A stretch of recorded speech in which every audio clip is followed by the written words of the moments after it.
2023. We have so much lined up for you on our bulletin this afternoon. Remember, you can always interact with us on our social media handles indicated at the bottom of your screen. Now, with that said, my name is Dennis Otieno. I trust you're doing well. Welcome to the broadcast. Now, on to our top story this afternoon. The fate of embattled IEBC Commissioner Irene Masit now lies with the Agri Muchelule-led tribunal, which has retired to deliberate and make appropriate recommendations to President William Ruto after completing its hearing today. Now, Masit was facing the tribunal over petitions seeking her removal on grounds of violation of the Constitution and gross misconduct. Moige William with that story. And the representatives from the lower house are the ones who become the managers of the case. They become the prosecutors of the case to present the case. And the Senate has two choices, to acquit or convict. There is no other choice, my lord. In South Africa, impeachment is set out in section 194 of its constitution. And again, like ours, section 181 has the bodies that fall under section 194 of the Constitution, and I've set out the articles, the Constitution of South Africa in my submissions. I've extracted the parts.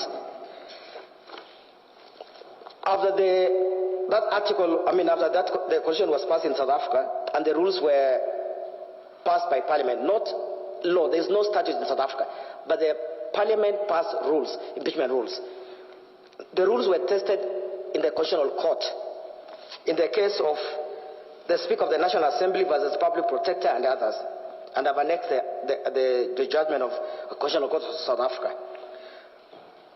The court said that the rules intended to provide greater detail to guide members of the National Assembly.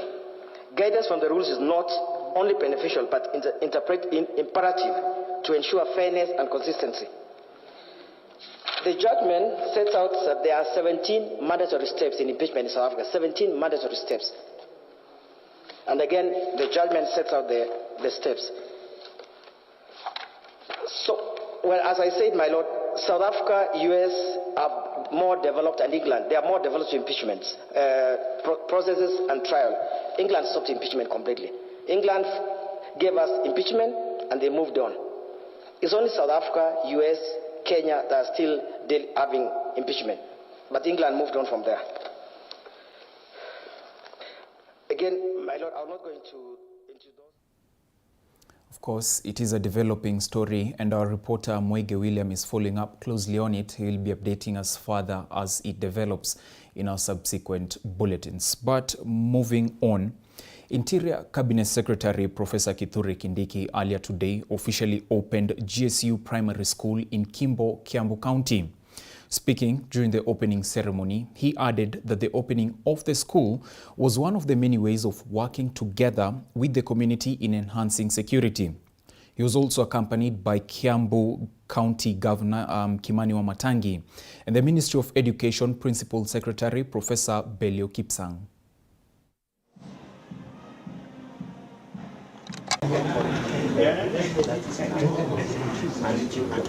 Sisi katika Wizara ya Usalama wa Ndani, sana katika kikosi chetu cha polisi, tutaendelea kufanya uhusiano mwema na jamii. Na moja ya kufanya hiyo uhusiano mwema na kujenga mahusiano mema na jamii ni mfano ambao umefanywa hapa wa hii shule. Hii shule iko na watoto, nimeambiwa zaidi ya 600. Watoto hao wengine ni watoto wa maofisa wetu ambao wanafanya kazi katika GSU na wako katika sehemu ambazo ni mbali na hawako karibu na familia zao. Lakini kuna wengine pia wengi ambao wametoka katika jamii ya hapa sehemu hii ya Juja. Kwa hivyo kupitia mradi huu wa hii shule, hii ni njia moja ya kujenga uhusiano bora baina yetu kama idara ya polisi na wananchi ambao tunawahudumia. Meanwhile, Machakos County is taking steps to establish an office for the National Drought Management Authority, which will provide easy access to relief food donations for over 500,000 people in the county. Now, the affected people, this is with regards to the devastating effects of drought in the county. The county's inclusion in the list of ASAL, that is arid and semi-arid lands areas, has recently been pushed for by the county governor, Wavinya Ndeti. Speaking in Yatta, Machakos County Deputy Governor Francis Mwangangi emphasized that residents have suffered the effects of drought and difficult economic times, and the establishment of the office will attract more support from the government and donors. Yatta, Masinga, Mavoko and Kalama sub-counties are among the areas hardest hit by drought and have also been affected by fall of armyworms. Mwangangi encouraged residents to plant more trees to contribute to the country's target of planting 5 billion trees by the year 2027. Gavana wetu wa Machakos na seneta wameshirikiana kuona ya kwamba Machakos County imekuwa kama ASA county.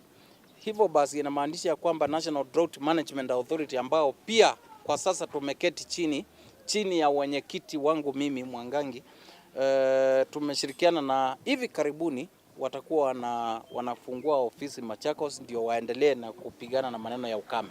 Kuonekana na vile hii climate change inaendelea kuathiri nchi nyingi katika ulimwengu, hasa nchi ambazo zinaendelea kukua, ambazo hazina ile mapato ya kijuu ama zile nchi zimeendelea, Kenya ikiwa mmoja wapo. Ni vizuri niombe watu wetu, ni vizuri niombe serikali yetu, wale wanaweza tupande miti kwa wingi. Tupande miti kwa wingi. Na ingefaa serikali kuu na maserikali zile zingine za ungatuzi, yale kule Athi River inapitia, tuendelee kushirikiana ndio tutoe ile uchafu upo, na ikiwezekana tutengeneze mabawa ya maji, tuteke hayo maji ndio tupee watu wetu. Ndio maneno ya food security, maneno ya climate change, maneno ya increase livelihood ya watu kupitia kilimo tuweze kusidisha kupanga. Now, the Director General of the Food and Agriculture Organization of the United Nations, FAO, Ku Dongyu, has urged Kenyan farmers to embrace modern technology in their agricultural practices as a crucial step in ensuring the country's food security. Meanwhile, Cabinet Secretary for Agriculture Mithika Linturi has called on FAO to provide more support in the fight against fall armyworms that have currently ravaged the country. Ku is currently on a 3-day visit to Kenya and is scheduled to meet with President William Ruto at State House, Nairobi. A lot of famous commodities, but we can start one first. Tea, coffee, or others. And they make Kenya is more attractive for the international tourists. That's also we have combined great jobs for the smallholder farmers. And innovation and science strategy, Kenya, you have a lot of potential because you have biodiversity, so huge. And each genotype potentially become one industry. So once you have enough technology, enough investment, and we can do more and better. Of course, you have a lot of challenges. FAO is a professional organization. We cover all the agriculture, forestry, animals, and fishery.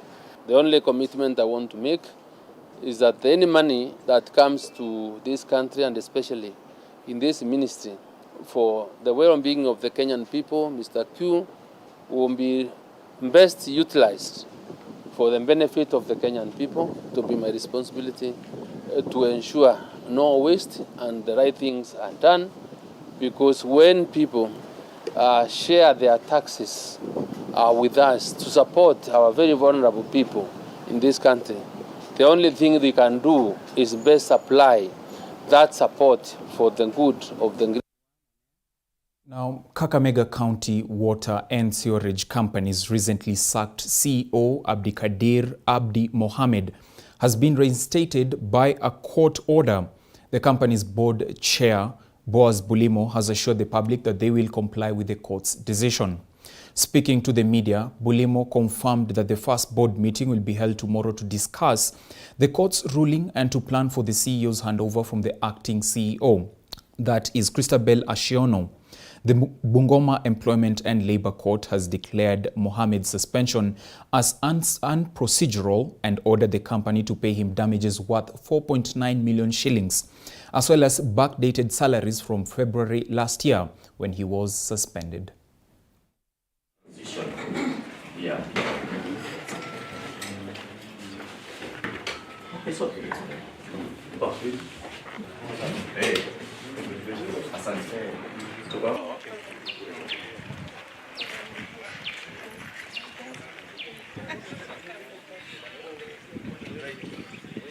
Was issued on Thursday was a court order, but the judgment report is going to be issued this afternoon. So we will meet as a board tomorrow to delve into that report to get to know what issues are in the report and so on. So we are likely to be able to give maybe a more comprehensive response to the report that was raised by you, the question that was raised by you at a later sitting. But for today, all we can say is that we are ready to comply with the court order.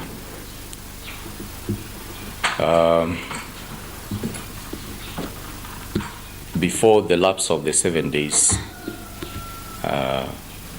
we have Mr. Abdulkadir Mohammed back as the CEO for Kakwasco, and all we want to focus on is the task that Kakwasco is supposed to be handling. There was a court ruling last week on Thursday that I should go back to office, and through my seniors here, we have come here today to inform the residents of Kakamega that the CEO is fully back in office, and the services will be rendered as much as we can. We'll do our best to ensure that the residents of this county have access to safe, potable water. Meanwhile, residents of Narok Central Sub-County have benefited from 300 bags of beans and 260 bags of rice donated by the national government to benefit the hunger-stricken families. The food was distributed by Narok North Member of Parliament Agnes Pareyo and Narok Central AG Deputy County Commissioner Ali Shakur to benefit residents of Il Masharaini, Limanet, Siebei, Olopito and Pulunga areas that are mainly affected by the ongoing drought. Pareyo thanked the national government for the food donation, saying many families that mostly depend on small businesses for their livelihood had nothing to place on the table. The first time Member of Parliament pleaded with the business people not to hike the prices of foodstuff so as not to make life more difficult for the residents. Tuko hapa tukigawa chakula ambayo tumepewa na serikali. Tumepewa gunia 300 ya maharagwe na tukapewa gunia 226 ya mchele. Na hawa watu ambao wanaishi town ni watu ambao maisha yao wanategemea biashara.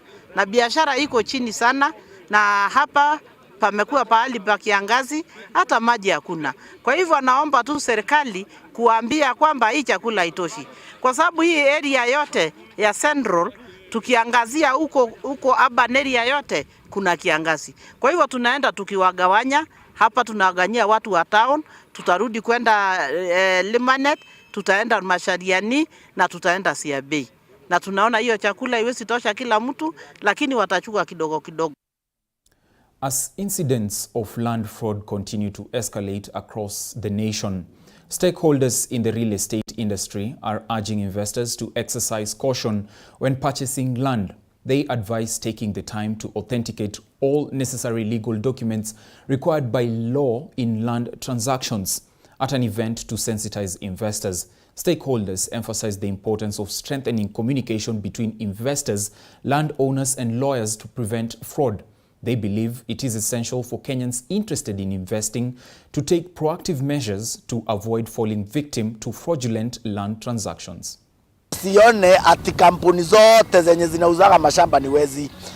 Sisi tumekuwa na uzoefu na tunasemaga mtu akinunua shamba kwetu mimi ashindwe na kulipa kwenye amenunua si pazuri, tunamuhamishiaga pahali pengine, ama tunamwambia kama kuko na shida yoyote angoje maybe shida hiyo fulani itatuliwe. Wawekezaji wetu waweze kulijua ambalo ni shamba mpya kabisa, na tukaona ni vyema tukuje wote pamoja na wawekezaji wetu na tukaweza kuwabeba kutoka Nairobi tukaleta huku ili waweze kuona yale mambo ambayo Comfort Homes inafanya. Yeye lazima atueleze who is the next of kin kwake. Vile sisi hufanya huwa tunaarifu huyo next of kin, anakuja kwetu ofisi na sisi hufanya mambo mawili. Tunamuuliza swali la kwanza, je, ungependa urudishiwe fedha zako? Akisema la, tunampa shamba. Stakeholders in the credit sector are calling on the government to revise its tax collection brackets to reduce the tax burden on regular taxpayers. While acknowledging the government's efforts to expand its tax base, they assert that addressing the issue of bracket creep is crucial.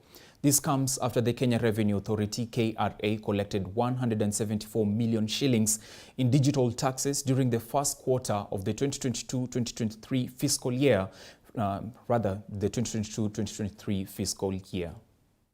Proper and good use of the debts that we borrowed, and equally prompt payments and paying or servicing our debts on time, so that we are not, the country is not blacklisted. I know the country has been having challenges because the tax collected is not enough to meet our financial obligations, but I know the Central Bank and the Ministry of Finance, they are doing the best they can to ensure that tax collected is increased, it's more efficient, and it will cover wider areas so that they are able to net as many taxpayers as possible. However, the challenge is the few taxpayers who've been loyal and obedient, and the ones that who have been paying regularly are the same ones who are being targeted for the increase. So my proposal is we need to spread out the tax collection bracket so that you can ease the tax collection burden on most Kenyans. Now, from the burden of taxes to a gruesome turn of events in Limuru, where Jane Muikia, a resident of Lari Sub-County, is suspected of strangling her own child and dumping the body into a pit latrine. Investigation Officer Elvis Onyango has requested the court for more time to complete the investigation and conduct a mental health assessment on the suspect after filing a court application against her.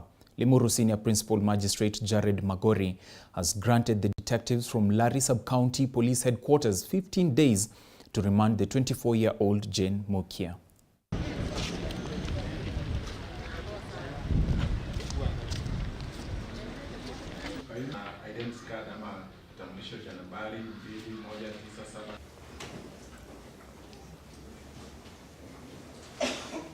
The matter in question shall be the truth and nothing else but the truth. So help me God. As per his affidavit and application dated today, the 20th of February this year, I order that the respondent suspect be remanded at Lari Police Station for 15 days to enable the investigating officer complete his investigations. Over 300 residents of Archers Post and Lari Soro villages in Samburu East constituency have benefited from a free medical camp conducted by the Kenya Defence Forces, KDF, and the United States of America military.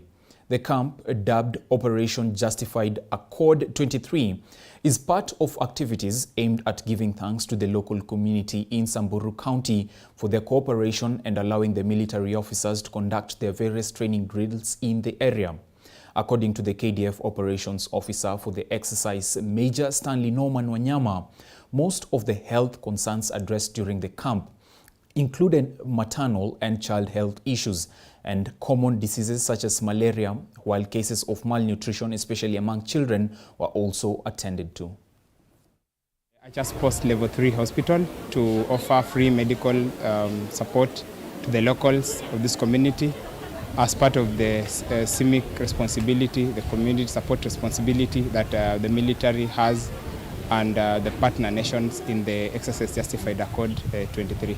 Today we have managed to attend to about 300 cases, majorly dealing with non-communicable diseases.